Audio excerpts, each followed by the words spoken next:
Yes, sir. So economic problems of an economy. Now, economic problems, when we talk about them, they are different in the forms of central basic problems of an economy, right? वही central basic problems पे से ही economic problems of economy raise होते हैं, right? So any economy, whether market economy, centrally planned economy, या फिर कोई भी तरह की इकोनॉमी जैसे कि मिक्स इकोनॉमी जिसमें मार्केट और सेंट्रली प्लान इकोनॉमी मिक्स हो जाती है, right? Every economy has to face this problem. Now market economy is the economy जहाँ पे मार्केट प्लेयर्स जैसे कि यूएस इकोनॉमी है, यूके की इकोनॉमी है, वो सब मार्केट इकोनॉमी है. जैसे रशिया और चाइना की इकोनॉमी अगर आप देखोगे that is centrally planned economy, right, where there is only one party at rule and they are planning the entire economy. या फिर आप बोलो मिक्स इकोनॉमी जहाँ पे दोनों तरह की इकोनॉमी चलती है, राइट, जैसे कि इंडिया, राइट. हर एक इकोनॉमी में ये प्रॉब्लम तो आते ही है कि how to solve those problems. Now according to the Paul Samuelson, there are three fundamental and interdependent problems in an economic organization. तो कोई भी इकोनॉमिक ऑर्गेनाइजेशन ले लो उसमें थ्री फंडामेंटल प्रॉब्लम्स होगा, राइट. और ये प्रॉब्लम्स क्या होगा? So they say what, how and for whom. So what to produce, how to produce और फॉर होम टू प्रोड्यूस. और जिसको हम ग्रुप करेंगे allocation of resources के अंदर. So there are many different types of resources, right? We all know that. And these resources we need to allocate. Allocate का मतलब क्या कि जिनको जैसा चाहिए वैसे मिल जाना चाहिए. तो हम what to produce जब हम ये सवाल उठाते हैं तो हमको ये भी समझ में आना चाहिए कि जो प्रोड्यूस करेंगे वो क्या लोगों के लिए अच्छा रहेगा, क्या इकोनॉमी में लोग उसको बाय करेंगे. हाउ टू प्रोड्यूस में हम ये भी बता पाएंगे कि क्या लोग बनाने के लिए सक्षम है, क्या हमारे पास इतनी मशीन टेक्नोलॉजी है या हमारे पास इतने आदमी है. और होम टू प्रोड्यूस हम जब आंसर देंगे तब हम ये सोचेंगे कि क्या ये जो प्रोडक्शन जो कर रहे हैं वो क्या हम डिस्ट्रीब्यूट कर पाएंगे लोगों को, जितने लोगों को चाहिए, right. So all this question we are going to answer in the allocation of resources. So allocation of resources is the first part, right, of the economic problem. So सबसे बड़ा इकोनॉमिक प्रॉब्लम अगर मैं बोलूं, right, कोई भी world में है तो वो अलोकेशन ऑफ रिसोर्सेज का है. ना अलोकेट करने का मतलब क्या? डिस्ट्रीब्यूट करने का, जिसको जैसा चाहिए, right thing to the right person at the right time. सही चीज मिलनी चाहिए सही बंदे को सही टाइम पे. This is what we call as allocation of resources. और नॉर्मली देखने को मिलता है कि ऐसा होता नहीं, पर आज मेजोरिटी ऑफ द इकोनॉमी अगर हम देखें तो वो यही सवाल को सॉल्व करने में लगी है. जैसे फॉर एग्जाम्पल मैं बता दूं, कोविड टाइम्स में लोगों को बेड नहीं मिल रहा है, ऑक्सीजन नहीं मिल रहा है. सो if the government decides properly, definitely the right person can get a right thing at the right time. So that is the major question. Everywhere the major question is about the allocation of resources. Economy में problem तभी rise होते हैं जब allocation of resources proper नहीं हो. Allocation of resources means how much of each resource is devoted to the production of goods and services. कितना resource devote हुआ है प्रोडक्शन के पीछे और किसको कितना मिलेगा. This is all we talk about. So the very first question in allocation of resources we are going to ask, what goods to produce and how much to produce. What to produce, in other words, और कितना, क्या बनाए और कितना बनाए. So due to the limited resources, we know that every economy has to decide what goods to produce and in what quantities.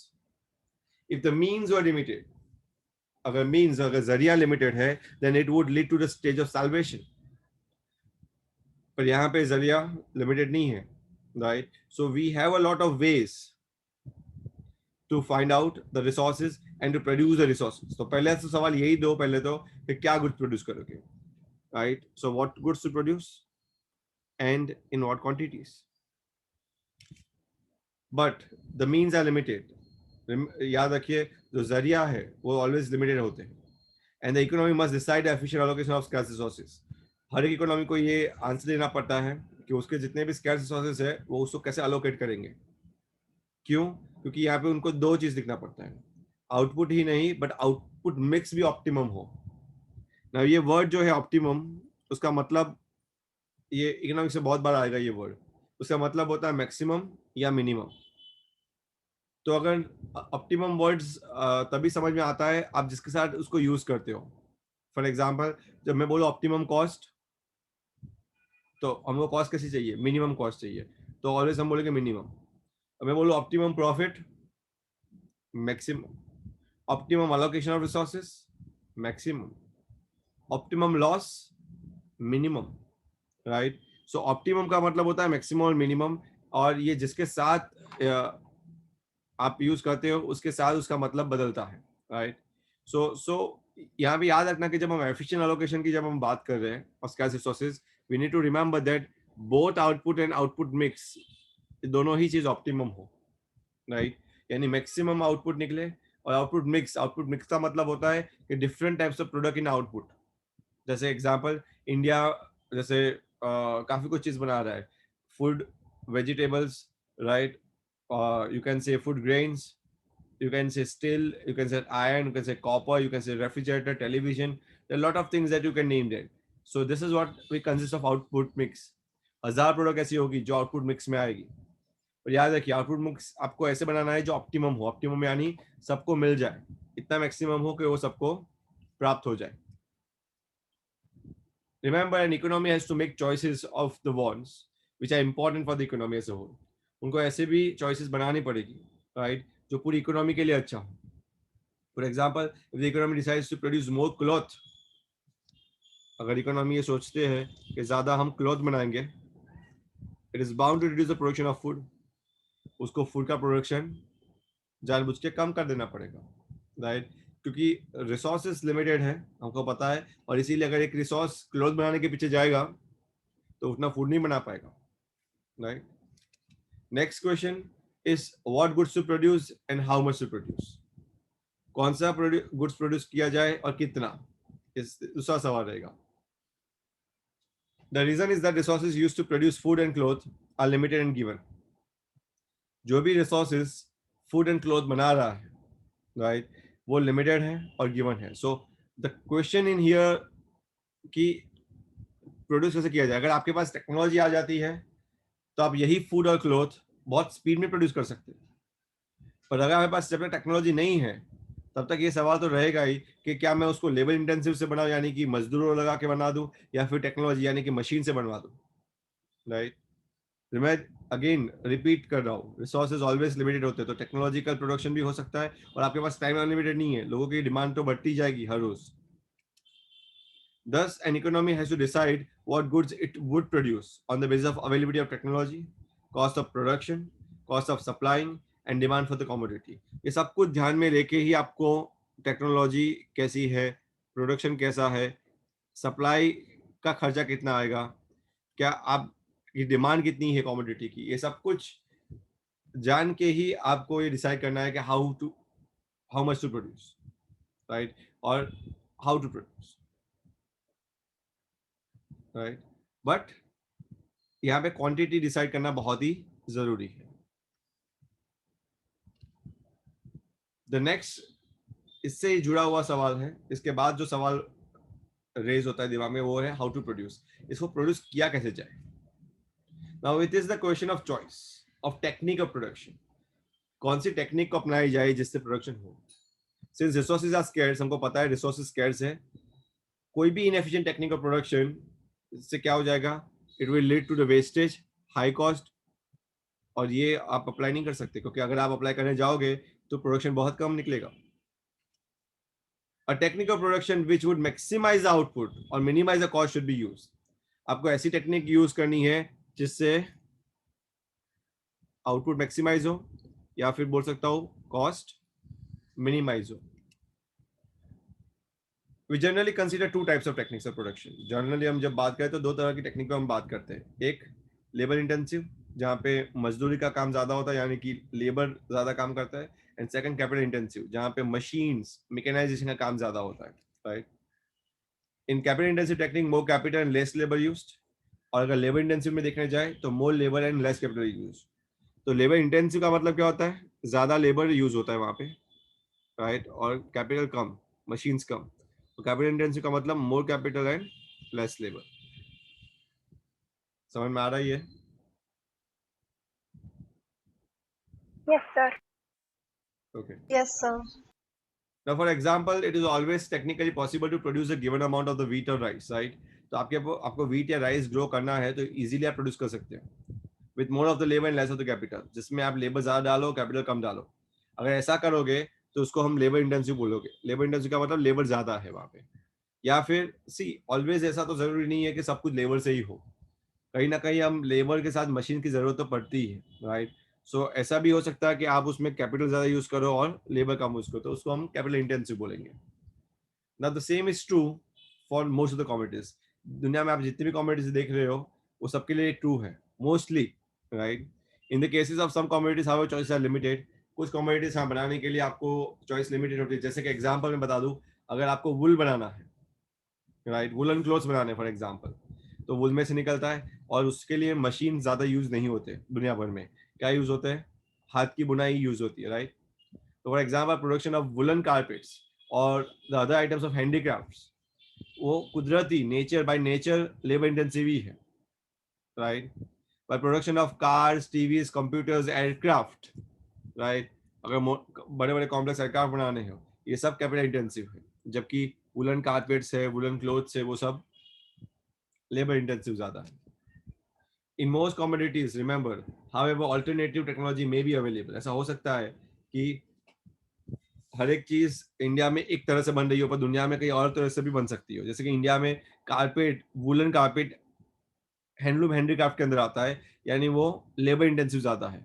पर अगर आप स्वीडन, नॉर्वे, डेनमार्क में जगह जाओगे तो यही वुलन कारपेट्स आपको लगेगा कि वो मशीन से बन रही है।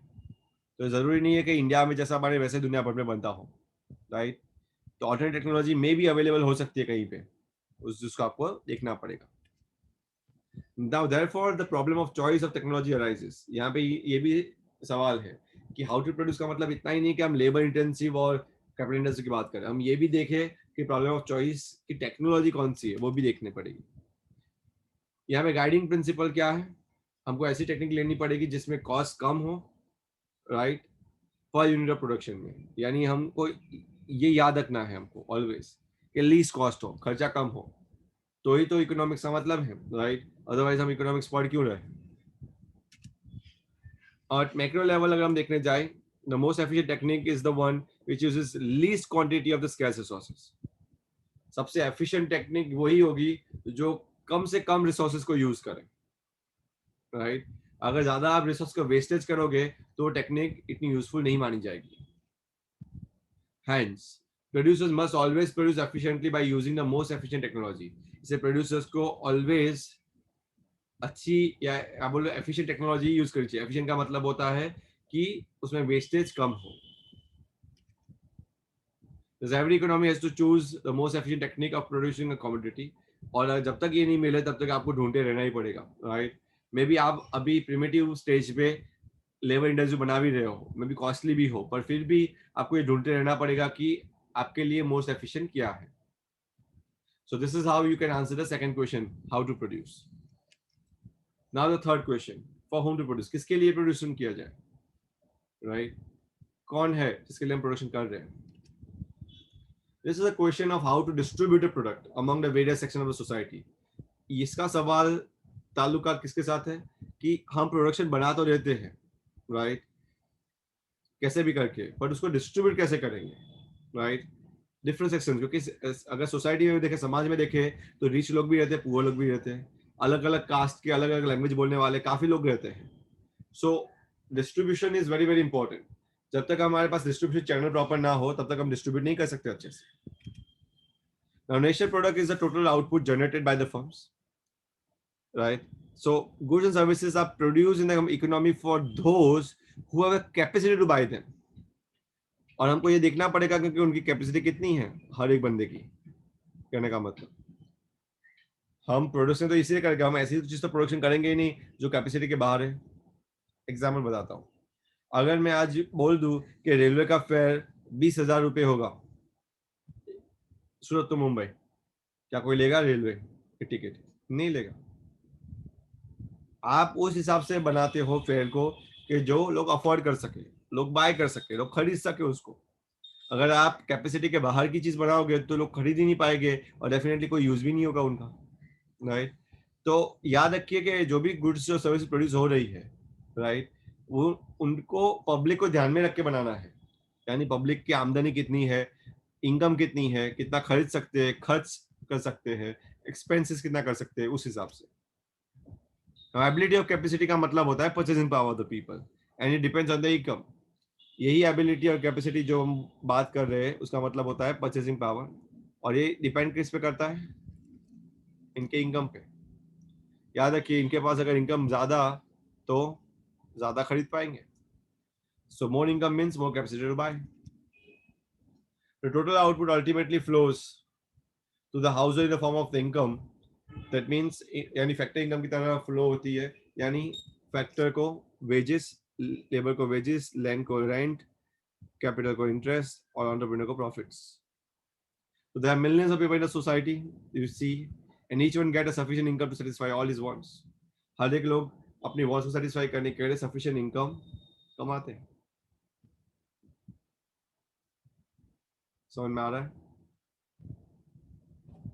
Yes, sir. Now this is the problem of distribution also in the of the national product among different households. ये एक और प्रॉब्लम को खड़ा करता है कि हम हर एक चीज को कैसे डिस्ट्रीब्यूट करें जिससे हर एक हाउस होल्ड में मिल जाए. So how or who should get how much is this the problem? कितने लोगों को क्या मिलेगा, right? Who should get how much, यही तो प्रॉब्लम है. आप बोलोगे कि मुझे ज्यादा मिठाई मिलेगी, ये बोलोगे मुझे ज्यादा फ्रूट मिलेगा, नहीं, ऐसा नहीं होता, राइट? वो डिपेंड करता है कि आपके पास खरीद शक्ति कितनी है, कैपेसिटी कितनी है, और कैपेसिटी के हिसाब से आपको ये तय किया जाएगा कि किसको कितना मिलेगा. जिसकी कैपेसिटी ज्यादा है, डेफिनेटली अंबानी, जरानी से उनको ज्यादा मिलेगा, जिनकी कमाने की कैपेसिटी कम है उनको कम मिलेगा. Thus, the guiding principle of this problem is the output of the economy is to be distributed among the different sections of the society in such a way that all of them should get a minimum level of consumption. At least 2 वक्त की रोटी, खाने के लिए अनाज और रहने के लिए मकान, इतना तो मिलना ही चाहिए. रोटी, कपड़ा और मकान, राइट? तो उनको मिनिमम लेवल ऑफ कंजम्पशन मिल सके, उतना तो हमको आउटपुट प्रोड्यूस करना ही पड़ेगा. समझ में आ रहा है यहाँ तक? Whom to produce. Yes, sir. Now the next thing that we are going to study today is PPC, production possibility curve. So what is meant by PPC? So today we are going to learn as a brief definition, and then I'm going to stop there. A production possibility set refers to a different possible combination of two goods that can be produced from a given amount of resources and a given level of technology. जब हम production possibility बोलते हैं तो production possibility set बोलते हैं. पहले तो set का मतलब क्या? सेट का मतलब different possible combinations of two goods. आपके पास ऐसे कितने पॉसिबल कॉम्बिनेशन ऑफ दो गुड्स के हैं जिससे आप कुछ गुड्स प्रोड्यूस कर सको, राइट? जहां पे रिसोर्सेज आपको गिवन है और टेक्नोलॉजी भी गिवन है. टेक्नोलॉजी कांस्टेंट है, रिसोर्सेज कांस्टेंट है, यानी वो चेंज नहीं हो रही है. Now PPC is a theory of economics. Let me tell you, production possibility curve क्या है? थियरी है. और ये थियरी आई कहां से? ये वही क्वेश्चन पे से आई है, what to produce, how to produce and for whom to produce. उसको आंसर देने के लिए ही पीपीसी कर्व की थियरी को हम जान रहे हैं, राइट? क्या प्रोड्यूस करें, कैसे करें, कितना करें, राइट? ये सब आंसर देने के लिए ही पीपीसी कर्व. सो पीपीसी कर्व है क्या? Is a set of all possible combination. ये बता रहे हैं कि आप कितना पॉसिबल यानी संभवत काम कर सकते हो, कितना आपके पास पॉसिबिलिटी है काम करने की, right? That can be produce, right, from a given amount of resources, जो रिसोर्स गिवन है उसमें से, and given level of technology और रिसोर्सेज दिया है तो उसमें से आप कितना प्रोडक्शन पॉसिबल है, right? This they try to answer. So maybe in an economy there are thousands of goods and services may be produced, right? Thousands. Maybe आप wood ले लो, mushroom ले लो, कुछ भी ले लो. There are many things that you can produce in and day out. So production possibility curve और production possibility frontier, PPC बोलो या फिर PPF बोलो, one and the same thing. It shows the various alternative combination of goods and services. ये आपको बताता है कि आप different combination of goods and services कैसे produce कर सकते हो, that an economy can produce when the resources are fully and efficiently employed. जब resources आपके fully and properly यानी wastage के बिना employed हो. PPC shows the obtainable options. PPC आपको ये दिखाता है कि आप कितना obtain कर सकते हो, कितना हासिल कर सकते हो इकोनॉमी में एक साल के अंदर. This is what a PPC try to show you. Sound Mara? Yes, sir. So learn Yes, this sir. information, right? And go through the entire topic of economic problems of economy also.